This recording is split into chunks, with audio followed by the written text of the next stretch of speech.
This talk is fairly simple, but I would like to acknowledge my co-workers on this particular one, Scott, for producing one of these graphs.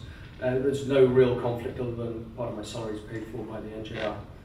Other than this, so approaching 30 years as a consultant, I've used 4 different evolved stems for hips and 2 different cups, but I've used a single knee brand, which I can only use now for the next 14 days, so there's a little conflict there. Right, so this is fairly, as I say, trying to keep things fairly simple. Big data allows big pictures. We're going to look at a lot of Kaplan-Meier cumulative revision graphs. I'm going to talk very briefly about a few specific examples, which I'm sure many in the room will know about, and potential reasons why I'm trying to provide some evidence as regards that. Right, okay, so that's quite a complicated graph. I really like it. It's produced, I believe, by the team at Bristol, and it's fascinating, but I could then spend the rest of the day talking about it. But it's basically saying how, this is for hips with removal of metal, how over the years there's been improvement. But as I say, I wanted to keep things fairly simple. So historically, because I've been around so long, before predating the NJR, I wanted to look at the first 2 years of data from the NJR, and then look at everything that was produced after that, and looking then at the contemporary practice and just taking implants, constructs that have been used over the last 2 years. And so you have 4 groups of implant, those that have been discontinued, original and new, and those that are still used, contemporary implants. So first of all, looking at the hip. So these are implants that were used originally but are no longer used. These are implants that have come and gone. So the yellow line is innovation that's not worked.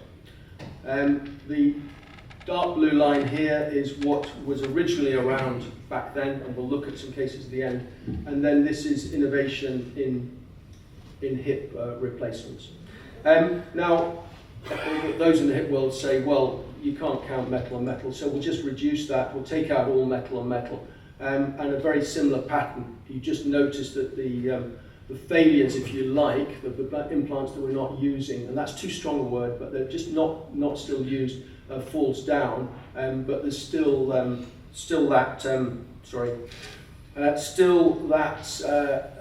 difference here in the traditional implants that's used and those that are contemporary that have been brought through.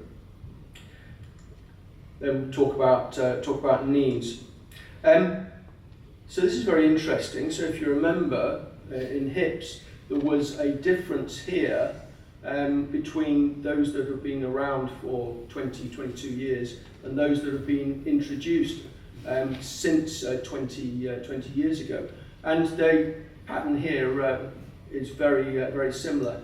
And you would say that despite our best efforts as a community of people trying to help people with knee replacements, actually there have been abject failures by the fact that these implants are still not used. Slightly different for the unicondylar. Now, Mike was just talking about dominance here. This graph was produced a year ago for me, and it looked very different because it looked as if innovation really hadn't helped. But now the newer implants that have been introduced do seem to be improving, and I think Tim actually alluded to this in the Australian registry as well. Right, so just examples. So if you look on the website and the report, you can see lots, but that's obviously you can't see that. So I was just going to talk just about a few specific examples. And the reason we stand here as the NJR is really the evolution of the Charnley hip, which historically I'm sure most of us in the audience will know about. And then it's the Me Too, the copy, the advancement, the modulation of the Charnley and using new materials, but it was a disaster, and hence the birth of the NJR. And you could say that of the ASR, very well-meaning, just some tweaks in design, but actually we all know that it was an abject failure.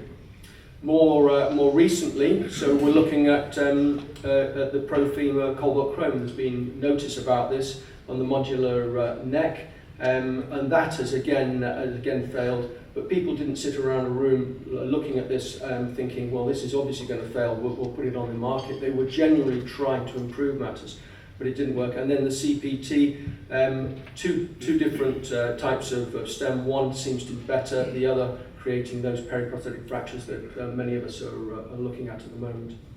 And then I won't go into too much detail, but the next gen has created lots of issues, 80-ish combinations, but 3 or 4 ones that do not do very well. And then just within the last few weeks, just to put in a shoulder, there's been a field safety notice on the humeral liner for the shoulder because of some engineering issues. So then, why have hips done so well? Well, this is looking just at polyethylene liners in just the 60 to 70 age group, and here you can see standard poly. The cumulative revision rate is greater than cross-linked. Then we will look at that with the ceramic heads. So cross-linked polyethylene are these 2 lines here, and this one is with a metal, head, and this one here, the best combination is cross-linked with the ceramic head. And I think Mike's smiling there because he knows all about ceramics. And again, just looking at a specific age group. And the trend is that we're using a lot more ceramics now than we are using metal heads. And this is borne out then, other side of the world, a paper from New Zealand recently published looking at 20-year conventional poly in a randomized controlled trial against cross-linked. And it again shows what we were looking at. So don't forget, it's not all about the implant, because the surgical team, refined techniques, processes of experience, huge factor. The facilities in which we have, patient selection can often be an issue, and commercial interest of implant manufacturers can influence. And then just finally wrapping this up, looking at a standard joint, an Exeter stem using a temporary flanged cup and a metal head. And that blue line is what's happened over the last 10 years, and the red line is for the last 20. And you can see that there's a slight difference here. Now, is that because we were putting these things in fractured neck of femurs, and perhaps we shouldn't, because NICE guidance said we should be doing that, and it seems to have improved. I don't know the answer to that. Where in contrast to knees, so this is the PFC, sadly demises. It looks as if over the last 10 years the practice has improved just with using the same implant.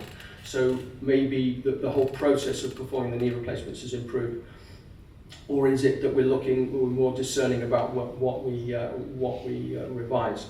And then just for a bit of fun, finally, our hips or our knees the better implant? So you want to put these Kaplan Meyers. I've never seen this before until Robert gave me this. So I sort of trying to proportion the blame here. So you can all think which is going to be better. Well, the answer is really neither, because it depends on what time in the process that you look at that. And so at 15 years, it's a score draw. Thank you.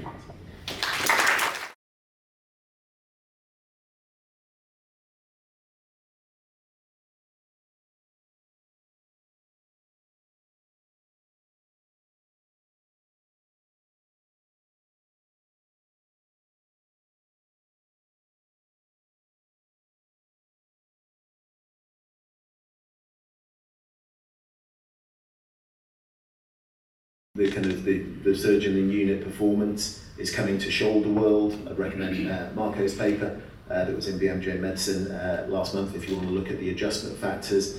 Zaid's going to talk to us about the adjustment factors for elbows. So we're trying to be research-led and make sure that the factors that are adjusted for are the ones that actually influence outcome. Thank you.